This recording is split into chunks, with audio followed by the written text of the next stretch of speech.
case of Donald Trump's defense team, you're not alone. John Avalon has our reality check. Hi, John. Hey there.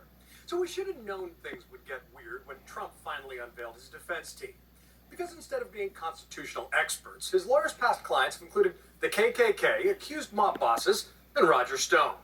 David Schoen had been in discussions to represent Jeffrey Epstein. Bruce Castor is best known for refusing to prosecute Bill Cosby. But even with that somewhat bizarre background, you probably didn't expect to see a Bizarro World defense on the floor of the Senate. Now, Bizarro World, for the uninitiated, is a DC Comics alternate universe where everything is backward.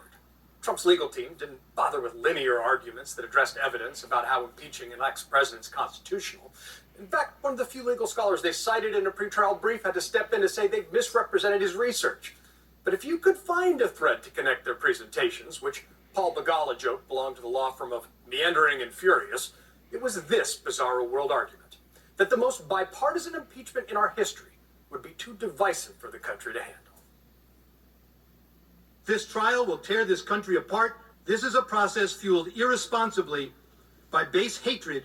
Republicanism throughout history has always, and without exception, fallen because of fights from within. They are willing to sacrifice our national character to advance their hatred and their fear that one day they might not be the party in power. Okay, you know what's divisive? Inciting an insurrection. Lying to your supporters about a free and fair election being stolen, and then watching them attack the Capitol, causing 5 people to die. That's hate and fear for partisan gain. But irony's dead in Bizarro World.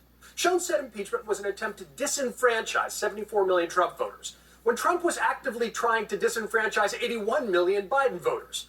He criticized House managers for showing a 13-minute video featuring the attack, calling it blood sport, and then turned around to show video of Democrats criticizing Trump with scary music as a backing track. Every step of the way, they deployed Trump's projection and deflection. It was all backward Bizarro World. But amid the rambling, there were some unexpected revelations, like Castor admitting that Trump actually lost the election.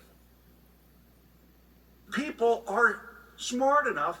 They're smart enough to pick a new administration if they don't like the old one. And they just did. But while some Republicans said Trump's lawyers were unprepared, only one senator switched his vote as a result of this dumpster fire defense. And that was Louisiana's Bill Cassidy. The House managers made a compelling, cogent case, and the president's team did not. Which brings us to the final insult in this Bizarro world. Senators take an oath to do impartial justice in an impeachment. But 44 Republicans just indicated that evidence might not matter in this trial. They seem to have already made their minds up on the opposite of their oath. And that's a deeper sign of the danger for our democracy. And that's your reality check. And thanks so much for that.